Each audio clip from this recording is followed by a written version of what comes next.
그러나 이제 그는 더 아름다운 직분을 얻으셨으니 그는 더 좋은 약속으로 세우신 더 좋은 언약의 중보자시라. 저 첫 언약이 무음하였더라면 둘째 것을 요구할 일이 없었으려니와 그들의 잘못을 지적하여 말씀하시되 주께서 이르시되 볼지어다 날이 이르리니 내가 이스라엘 집과 유다 집과 더불어 새 언약을 맺으리라. 또 주께서 이르시기를 이 언약은 내가 그들의 열조의 손을 잡고 애굽 땅에서 인도하여 내던 날에 그들과 맺은 언약과 같지 아니하도다. 그들은 내 언약 안에 머물러 있지 아니하므로 내가 그들을 돌보지 아니하였노라. 또 주께서 이르시되 그날 후에 내가 이스라엘 집과 맺을 언약은 이것이니 내 법을 그들의 생각에 두고 그들의 마음에 이것을 기록하리라. 나는 그들에게 하나님이 되고 그들은 내게 백성이 되리라. 또 각각 자기 나라 사람과 각각 자기 형제를 가르쳐 이르기를 주를 알라 하지 아니할 것은 그들이 작은 자로부터 큰 자까지 다 나를 알미라. 내가 그들의 불의를 긍휼히 여기고 그들의 죄를 다시 기억하지 아니하리라 하셨느니라. 새 언약이라 말씀하셨음에 첫 것은 낡아지게 하신 것이니 낡아지고 쇠하는 것은 없어져 가는 것이니라. 아멘. 오늘은 마음에 새긴 언약, 마음에 새긴 언약이라는 제목으로 우리 하나님 말씀 함께 나누도록 하겠습니다. 성경을 두 개로 나누면 구약과 신약 이렇게 두 개로 나눌 수가 있습니다. 구약이 그림자라면 신약은 이제 실체이고, 또 구약이 약속이라면 신약은 그 약속의 성취입니다. 또 구약이 오실 메시아를 증언하고 있다면 신약은 오신 메시아를 증언하는 책입니다.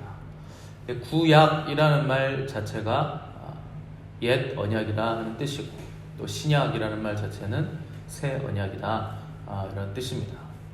저희 교회 이전 이름이 새 언약교회였죠. 그게 바로 이 새 언약입니다. 굉장히 깊은 뜻이 있기 때문에 그렇게 이름을 지으신 건데, 신천지가 이걸 갖다 쓰는 바람에 저희가 이거 이제 이름을 바꾼 겁니다. 구약, 옛 언약, 또 신약은 새 언약이다. 그러면 하나님과 인간의 관계를 한마디로 정의하면 무슨 관계인가? 바로 언약 관계라 이렇게 표현할 수가 있는 겁니다. 그래서 하나님께서 이스라엘의 조상인 아브라함을 불러내실 때도 언약을 주시면서 불러내셨는데, 그 언약은 내가 너로 큰 민족을 이루고 너를 창대케 하리니 너는 복의 근원이 될 것이다. 이런 언약을 맺으셨습니다. 근데 하나님과 맺은 이 언약이 우리의 상상을 초월하는 언약인데, 이 사람과 사람이 맺는 언약은 두 사람이 동등한 상태에서 똑같은 계약을 맺게 됩니다. 그러니까 한쪽의 균형이 깨지면, 약속을 지키지 않으면 그 언약은 파기가 되는 겁니다. 그러면 약속은 성취되지 않고 그냥 허공으로 날아가 버리는 건데, 예를 들어서 남녀가 결혼하자 이렇게 약속을 하고 예전에는 약혼을 했잖아요. 근데 어느 한쪽이 애인이 생겨서 그 사람과 결혼한다 하면 이 약혼은 다른 남은 사람이 아무리 신실하게 이걸 지키려고 해도 이 약속 관계는 성취가 안 되는 겁니다. 지켜질 수가 없는 겁니다. 그러니까 양쪽 간에 다 이행을 해야, 균등해야 사람 간의 약속은, 그 계약은 이행이 되는 겁니다. 근데 하나님과 사람 사이의 이 언약은 사람들이 하는 계약, 언약과는 완전히 다른 겁니다. 동등한 입장의 쌍방이 계약하는 것이 아니라 절대자이신 하나님, 무한하신 하나님과 유한한 인간이 계약하는 것이기 때문에 절대 동등한 계약이 될 수 없습니다. 그러니까 일방적으로 하나님께서 주도해 가시는 언약이 하나님과 사람 사이의 언약입니다. 이 언약은 하나님의 신실하심과 의로우심과 또 절대 주권, 그것에 의해서 그분이 일방적으로 약속하시고 성취해 나가시는 계약입니다. 그래서 아브라함하고 하나님께서 언약을 맺으실 때 눈에 보이게 두 개의 언약을 맺으셨는데, 첫 번째가 횃불 언약, 기억나시죠? 두 번째는 할례 언약, 이렇게 두 개를 하나님께서 가시적인 언약을 맺으셨습니다. 근데 이것도 잘 보시면 하나님께서 일방적으로 맺어가시는 언약이라 하는 것을 우리가 알 수가 있습니다. 그래서 창세기 15장에 보시면 이제 횃불 언약을 맺으시는 장면이 나오는데, 그때 아브라함은 소돔 전쟁에서 승리하고 돌아와서 소돔 왕이 주는 그 상급 다 거절하고 멜기세덱이 주는 떡과 포도주만 받고 자기 병사들에게만 몫을 주고 또 멜기세덱에게 11조를 드리고 아무것도 가져오지 않은 채로 장막에 들어와서 두려움에 떨고 있을 때였습니다. 두려움에 떨었던 이유는 318명 그 적은 인원 가지고 수만 명 되는 4개 연합군을 격파하고 왔기 때문에 보복이 두려워서 두려움에 떨은 겁니다. 그때 하나님이 오셔서 아브라함에게 언약을 다시 한번 상기시켜 주셨는데, 그때까지도 아브라함에게는 씨가 없었고 또 큰 영토를 주시겠다는 땅도 없었고 또 후손도 없었기 때문에 아브라함이 굉장히 상태가 안 좋았기 때문에 아주 빈정상에 있을 때거든요. 그러니까 하나님이 아브라함아 잠깐 나와봐라, 잠깐 바람 좀 쐬자 해서 밤하늘의 별 좀 봐라, 뭐 모래를 봐라, 이거보다 네 후손이 많아질 거다, 이렇게 얘기하시면서 내가 너에게 줄 영토는 네가 나온 그 땅부터 이집트까지 그 하구까지 거기까지 다 줄 거다. 그러니까 아브라함이 믿지를 못합니다. 그러니까 여러분, 상태가 안 좋아지면 하나님의 언약이 멀게 느껴지잖아요. 아브라함이 그런 상태에 있었습니다. 그러니까 하나님이 못 믿겠다고 그러면 나를 위해서 3년 된 암소와 3년 된 암염소와 3년 된 순양과 산비둘기와 집비둘기와 새끼를 가져와봐라. 그래서 그 재물을 갖다 놓고 반으로 쪼개서 갈라놓습니다. 이게 뭐 하는 거냐면, 고대 세계에서 이제 두 사람이 맹세를 할 때 재물을 쪼개놓고 두 사람이 그 사이를 지나갑니다. 그래서 맹세 언약을 하는 건데, 이 맹세, 이 언약을 지키지 않으면 내 몸이 이 재물과 같이 쪼개져도 좋다 하는 것을 양쪽 사람들이 다 인준을 하는 겁니다. 그러니까 계약식을 한 겁니다.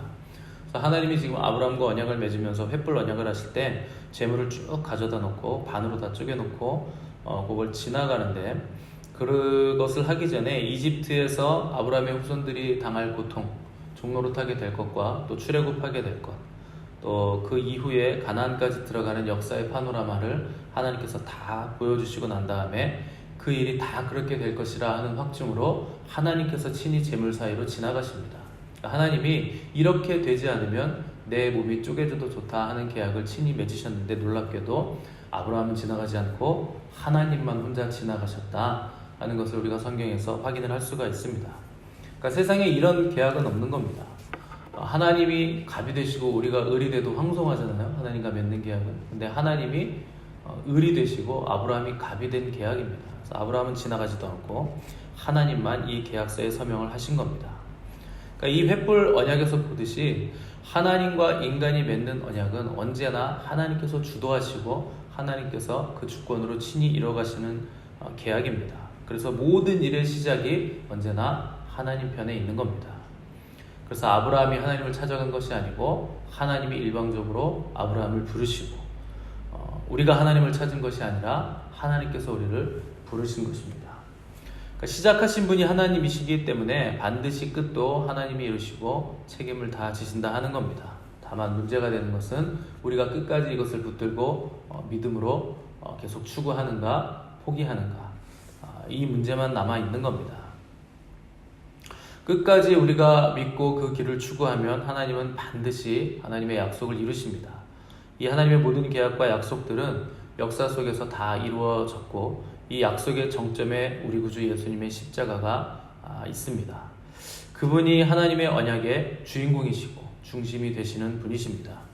그래서 오늘 읽은 8장 7절에서 13절까지를 쭉 보시면 예수님이 중심 되신 새 언약의 특징들을 쫙 설명을 해놓은 건데, 이 구절이 성경에서 처음 나온 구절이 아니고 예레미야 31장의 내용들을 그대로 그냥 갖다 적어 놓은 겁니다. 그러니까 구약시대 예레미야 선지자가 하나님께서 이미 이스라엘 백성들에게 준 새 언약을 받은 겁니다. 그래서 그 새 언약의 내용을 예레미야서에 적어 놓은 건데, 그것의 성취가 이제 신약시대에 이루어졌다 하는 걸 히브리서 기자가 설명하려고 예레미야가 받은 새 언약의 내용을 그대로 적어 놓은 겁니다. 새 언약을 말하면서 옛 언약인 구약에 적혀있는 내용을 가져온 겁니다. 그러니까 내용은 같기 때문에 구약의 내용을 갖다 쓴 건데, 내용은 같지만 성취의 방법이 완전히 다르기 때문에 똑같은 내용을 가져다 썼지만 이것이 새 언약이다 이렇게 소개를 하고 있는 겁니다. 새로운 내용은 아니지만 그렇다고 해도 구약의 율법으로 이루어지는 언약은 또 아니다 하는 것이 오늘 히브리서 기자의 설명입니다. 그래서 예레미야 31장 31절에서 34절까지 해서 하나님은 예레미야 선지자에게 새 언약을 주셨는데, 내용은 이제 너희 나라는 북이스라엘과 남유다로 남북으로 갈라지게 될 것이다. 그런데 나중에 다시 통일이 될 것인데, 그때 나는 새 언약으로 너희를 통일할 것이고 너희에게 그때 나는 새 일을 행할 거다 하는 말씀을 주신 겁니다. 그런데 예레미야 이후에 북이스라엘과 남유다 다 망하죠. 그래서 마지막으로 남유다가 망하면서 예레미야 선지자 때 바벨론으로 끌려갑니다. 그러면서 이스라엘은 망하게 되는데, 그런데 다시 통일이 될 것이다. 그리고 그때 나는 너희에게 새 일을 행할 거다라는 말씀을 주셨기 때문에 이 당시에 구약의 패러다임 안에 갇혀있던 사람들, 그리고 이미 나라가 망해서 포로로 끌려간 사람들에게는 이게 너무나 황당한 얘기고 도무지 이해가 되지 않는 얘기였습니다. 사실 이 예언은 구약 시대에 성취될 예언이 아니고 먼 훗날 예수님이 오셔서 성취하실 말씀이었기 때문에 이스라엘 백성들은 이해할 수도 없었고 이해할 방법도 없었던 겁니다. 더군다나 율법이나 제사제도, 또 그들이 목숨처럼 여기는 성전이나 율법으로 이루어질 예언이 아니라 예수님을 통해서 이루어질 예언이기 때문에 누구도 이것을 쉽게 깨닫지 못했던 예언이었는데, 히브리서 기자는 그 예언이 신약시대에 이루어졌다 하는 것을 설명을 하고 있는 겁니다. 이 새 언약의 특징이 9절에 나오는데, 오늘 본문 9절 보시면 또 주께서 이르시기를 이 언약은 내가 그들의 열조의 손을 잡고 애굽 땅에서 인도하여 내던 날에 그들과 맺은 언약과 같이 아니하도다. 그들은 내 언약 안에 머물러 있지 아니하므로 내가 그들을 돌보지 아니하였었노라. 자, 옛 언약이 파기된 이유는 이스라엘 백성들이 그 언약 안에 머물러 있지 아니하므로 파기된 거다.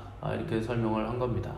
옛 언약이 여러분 뭔지 약간 혼돈이 오실 텐데, 사실 옛 언약은 율법입니다. 그 시내산에 출애굽하고 시내산에 도착했을 때 하나님께서 모세에게 주신 율법인데, 그 옛 언약의 계약을 어떻게 했는지 양육을 받으신 분들 기억하실 텐데, 시내산 밑에 제단을 쌓아놓고 거기서 엄청난 양의 이 24마리의 소를 잡아서 제단에 다 뿌리고 나머지는 백성의 대표들에게 몸에 완전히 다 흠뻑 적셔서 뿌려버립니다. 그게 바로 구약의 언약, 피의 언약입니다. 그 언약식을 피로 맺은 이유는 이 율법을 지키면 너희가 복을 받고 지키지 않으면 저주를 받는다 하는 그 언약식을 거행한 겁니다.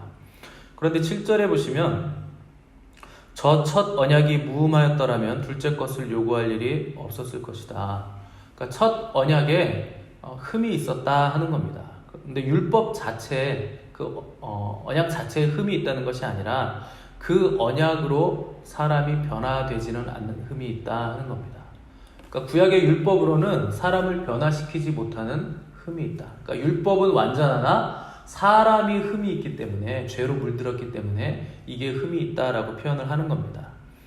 이 옛 언약의 율법은 사람의 마음과 생각에 깊이 새겨져 있는 죄를 더 드러내기만 할 뿐 그걸 고치지는 못합니다. 그래서 율법의 기능은 죄를 죄로 드러내는 겁니다. 그런데 죄를 죄로 드러낸다고 근본적으로 사람을 변화시킬 수는 없는 겁니다. 10절 보시면 또 주께서 이르시되 그날 후에 내가 이스라엘 집과 맺을 언약은 이것이니 내 법을 그들의 생각에 두고 그들의 마음에 이것을 기록하리라. 나는 그들에게 하나님이 되고 그들은 내 백성이 되리라. 자, 구약의 율법은요 돌판에 새겼습니다. 여러분 할례도 보시면 육체에 새기는 것이거든요. 근데 새 언약은 돌판이나 육체에 새기는 것이 아니라 우리의 마음에 새기는 겁니다. 그래서 우리의 생각에 새긴다 하는 겁니다. 그러니까 할례도 보시면 포피를 베는 것인데 뭘로 베느냐? 돌 칼로 베는 것이거든요. 당시에는 이제 그 금속이 없었기 때문에 돌로 만든 칼로 베는데, 칼이 뭔가 뭐 성경에서 칼 나오면 여러분 아시잖아요. 하나님의 말씀.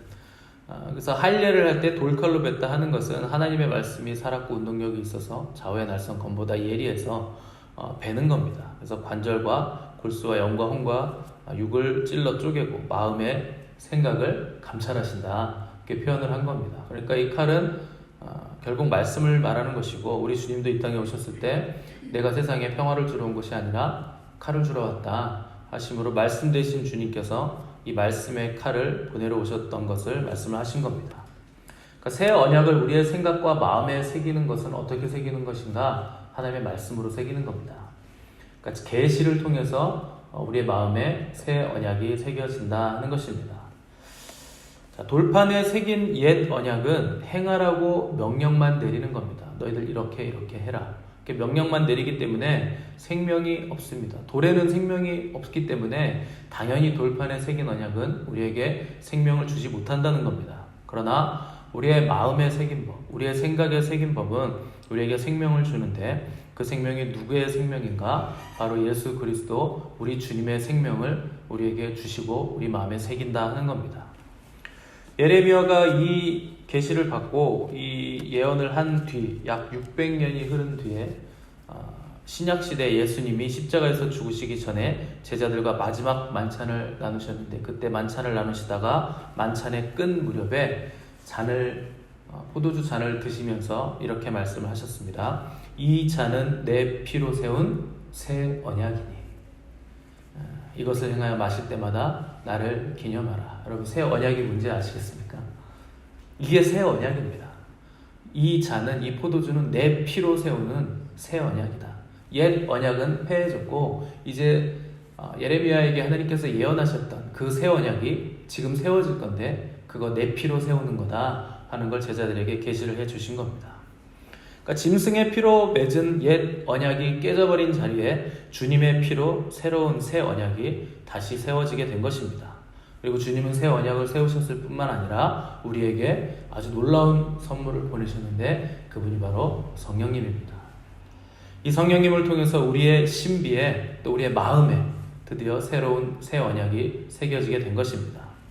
그러니까 옛 언약이든 새 언약이든 내용적으로는 같습니다. 하나님 사랑과 이웃 사랑. 이것은 구약의 율법이나 새로운 새 계명이나 똑같습니다. 그래서 우리 주님도 새 계명을 너희에게 주노니 서로 사랑하라. 내가 너희를 사랑한 것 같이 너희도 서로 사랑하라. 그러니까 옛 계명이나 새 계명이나 하나님을 사랑하고 너희들 서로 이웃을 사랑하라 하는 내용은 똑같습니다. 그러나 옛 언약, 생명이 없는 돌에 새겨진 언약은 생명을 주지 못하기 때문에 우리가 그 계명을 행할 능력이 없었는데 새 언약은 우리가 행할 수 있는 능력까지 함께 주시기 때문에 완전히 다른 언약이고 새로운 언약입니다. 우리가 행할 수 있는 능력을 어떻게 주셨는가? 성령님을 우리에게 보내셔서 우리를 성전 삼으시고 성령 하나님이 우리 안에 좌정하셔서 우리에게 새로운 힘과 능력을 주시기 때문에 우리가 이 계명을 행할 능력을 받게 되었다 하는 겁니다. 그래서 주님은 예루살렘을 떠나지 말고 내가 너에게 분부한 것이 올 때까지 말한 것이 올 때까지 그분이 올 때까지 기다려라. 오직 성령이 너에게 임하시면 너희가 권능을 받고 예루살렘과 온 유대와 사마리아 땅 끝까지 이르러 내 증인이 되리라. 또 사도 바울도 누구든지 그리스도 안에 있으면 새로운 피조물이라. 이전 것은 지나갔으니 보라 새 것이 되었도다. 이런 구절들이 성경에 계속 등장하는 이유는 완전히 새로운 언약 그리고 완전히 새로운 방법으로 이 언약을 행할 수 있는 능력까지 우리에게 주시겠다 하는 겁니다. 성령님이 오신 이후로 우리는 죄를 짓지 않을 수 있는 존재가 된 것입니다. 원래 인간은 죄를 충분히 짓지 않을 수 있는 존재였는데 얼마든지 짓지 않을 수 있는 존재였는데 타락 이후로 죄를 지을 수밖에 없는 존재로 떨어진 겁니다. 그런데 이제는 죄를 짓지 않을 수도 있고 지을 수도 있는 상태로 다시 회복이 된 것인데 우리 마지막 새하늘과 새 땅에서는 다시 죄를 지을 수 없는 존재로 우리는 완전히 새롭게 변화가 될 것입니다. 이제 우리는 성령님이 오셨기 때문에 죄를 짓지 않을 수 있는 존재가 된 것이고 하나님을 사랑할 수 있는 존재가 된 것이고 또 하나님을 기쁘시게 하고 영화롭게 할 수 있는 새로운 피조물이 된 것입니다. 어떻게 그것이 가능한가? 우리에게 주신 성령으로 말미암아 하나님의 사랑이 우리 마음에 부음받음으로써 이 일이 가능하게 된 것입니다. 이 성령으로 말미암아 우리에게 부음받은 사랑이 바로 예수 그리스도의 사랑이고 그 사랑이 우리를 관건하시는 도다. 그래서 우리를 이끌고 가셔서 하나님께 영광이 되는 삶을 살 수 있도록 계속 힘을 주시고 이끌어 가시는 겁니다. 이 새로운 언약은 돌에 새기는 것이 아니라 우리의 마음과 생각에 새기는 언약입니다. 여러분 하루 종일 내가 무슨 생각을 하는지 가만히 들여다보시면 얼마나 마음과 생각이 허망한 대로 많이 다니는지 알 수 있을 겁니다. 생각은요, 그냥 놔두고 방치하면 하염없이 떠다닙니다. 어디까지 간다고요? 지옥까지. 마음의 생각을 잡으면 이기는 겁니다. 근데 어떻게 되느냐? 다른 것으로 안 되고 오직 말씀의 칼로 마음과 우리 신비와 생각에 이것을 새기는 겁니다. 그래서 완전히 각인이 될 때까지 말씀의 능력을 사모하시고 하나님의 사랑이 부어지도록 성령의 충만하심을 입어야 되는데, 이 시대는요, 이렇게 하기가 굉장히 또 힘든 시대가 됐습니다. 왜냐하면 우리의 마음과 생각을 주관하는 게 눈이거든요. 여러분들이 뭘 보느냐, 이것이 우리의 생각, 우리의 마음을 주관합니다. 근데 이 시대는 미디어가 너무나 발달한 시대이기 때문에 사람들이요, 정신을 못 차릴 정도로 하나님의 말씀을 생각할 겨를도 없고 읽지도 않습니다. 묵상하지도 않습니다. 항상 보고 있는 것이 스마트폰이고 계속 보는 게 드라마고, 요새는 뭐 넷플릭스니 뭐니 해가지고 볼 게 너무나 많잖아요. 예전에는 그 드라마 언제 하지? 무슨 요일날 몇 시에 하지? 기다리면서 봤는데 지금은 접속해서 클릭하면 그냥 나오는 시대잖아요. 그러니까 여러분, 마음과 생각 지키는 것이 힘든 겁니다. 이 성령을 우리에게 주셨음에도 불구하고 우리가 힘써 그것을 추구하고 지키지 않으면 우리 마음의 성령님의 영역이 점점 더 좁아지는 거예요. 땅 따먹게 하는 거거든요. 그래서 여러분들이 무엇을 보느냐, 보면서 내가 무엇을 받아들이느냐가 우리 안에 계신 성령님이 충만하게 되시느냐, 점점 소멸되어 가느냐를 결정하기 때문에 여러분들이 눈을 굉장히 조심하셔야 됩니다. 허탄한 거 보시면 안 되고 이상한 거 보셔도 안 됩니다. 그래서 눈은 마음의 창이라고 성경이 말씀하고 있는 겁니다. 마음과 생각을 지키실 때 눈을 아주 조심하셔야 됩니다. 그래서 완전히 말씀이 우리의 신비에 각인이 되도록 여러분 말씀의 능력을 사모하시고 끊임없이 들으시고 읽으시고 묵상하셔야 되고, 예수 그리스도의 사랑이 우리 마음에 부어지도록 성령의 충만하심을 위해서 간구를 하셔야 됩니다. 여러분들의 모든 거의 대부분의 사람들이 무엇을 위해 기도해 드릴까요? 그러면 3분의 2 정도가 기도 제목이 성령의 충만함입니다. 근데 여러분, 성령의 충만함은요, 그냥 가만히 있는다고 되는 거 절대 아닙니다. 여러분, 끊임없이 노력하셔야 되고 애쓰셔야 되고 거룩하지 않은 것들 끊어내기 위해서 세상 것들 다 가지치기 해내셔야 그때부터 성령님께서 역사하시기 시작하는 겁니다. 아니, 성령님이 권능이 있는데 왜 그렇게 해야 됩니까? 그분이 인격이시기 때문에 그런 겁니다. 절대 여러분들 억지로 강제로 하지 않으시고 인격적으로 하시기 때문에 여러분들이 마음을 여셔야 되고 동의를 하셔야 됩니다. 돌에 써서 새긴 의문의 직분도 영광스러웠기 때문에 이스라엘 백성들은 모세의 얼굴을 보지 못했습니다. 그것이 얼마나 영광이 됐던지 돌판에 새긴 율법 가지고 내려왔다고 그렇게 영광스러웠는데, 하물며 영의 직분, 마음에 새긴 이거 새로운 언약은 얼마나 영광스럽겠습니까? 우리가 이 놀라운 영광의 직분을 받았으니 주님을 위해 죽도록 충성하시고 또 그분을 섬기시고 마음을 하나님께 향하도록 또 그분의 마음을 시원케 해드리는 저와 여러분 되시기를 간절히 바라고, 또 죄와 사망의 법에서 해방된 자유함으로 하나님을 사랑하고 이웃을 서로 사랑하는 삶을 사시는 저와 여러분 되시기를 간절히 바랍니다. 함께 기도하겠습니다.